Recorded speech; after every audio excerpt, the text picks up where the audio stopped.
Welcome to Community Taking Action, ABCD's program highlighting people and organizations doing great things in and around the Boston area. Today, we're going to talk about programs on the other side of the tunnel. And to help us with that conversation are Wilmari Tejada and Sharon Aisha Washington. Welcome to the program. Thank you, Eric. Thank you. So you guys are from the East Boston APAC. And so we will start with that because APAC is not a language that I'm very familiar with and our audience may not be as well. What is an APAC?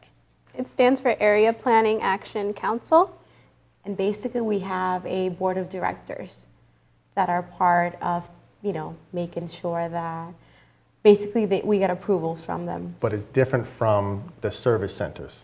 Yes. And is the main difference your board of directors? Board of directors, yes. Okay. Whereas a service center would probably have a board of advisors. Right. Mm-hmm. The East Boston APAC is located where in East Boston? 21 Meridian Street. By Maverick Square, Yes. so you got it by T-Stop. What do you do there and what are your roles? My role is just to make sure the workflow is going well, staff members are attending trainings, we have enough volunteers, and the day-to-day is going smooth. Mm-hmm.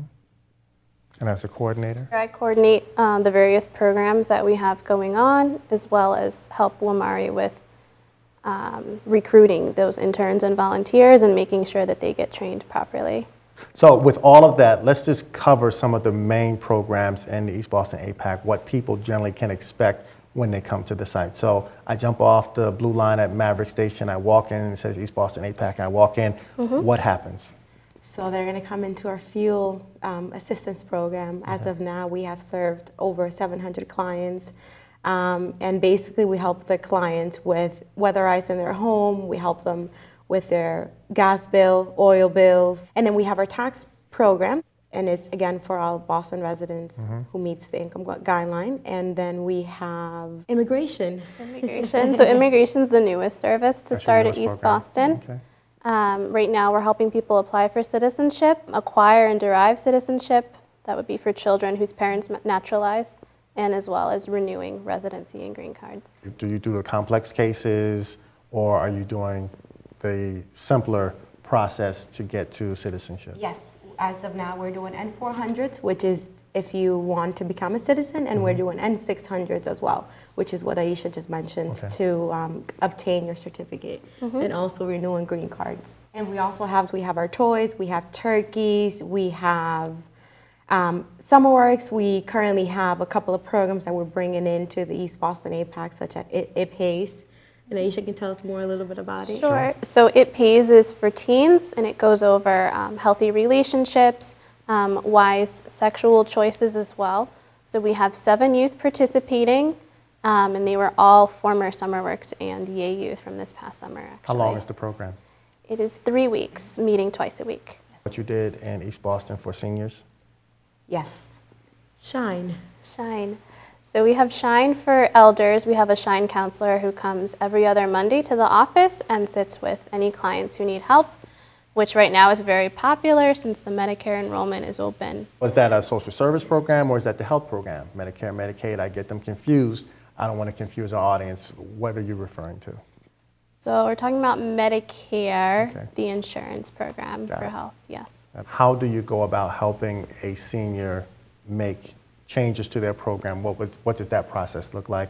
And are there certain days of the week that they should come to the site? Yes, thank you for asking that question, Eric. So Don, he comes twice a month, every Mondays.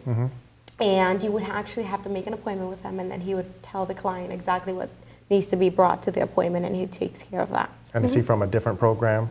He is. He's from Ethos. We also have someone from Boston Water Sewer who comes twice a month as well on Wednesdays, and she sits with clients and helps them pay their water bill. And it's actually, they only take cash. She sits on site twice a month. Is that something that's been in place for a while?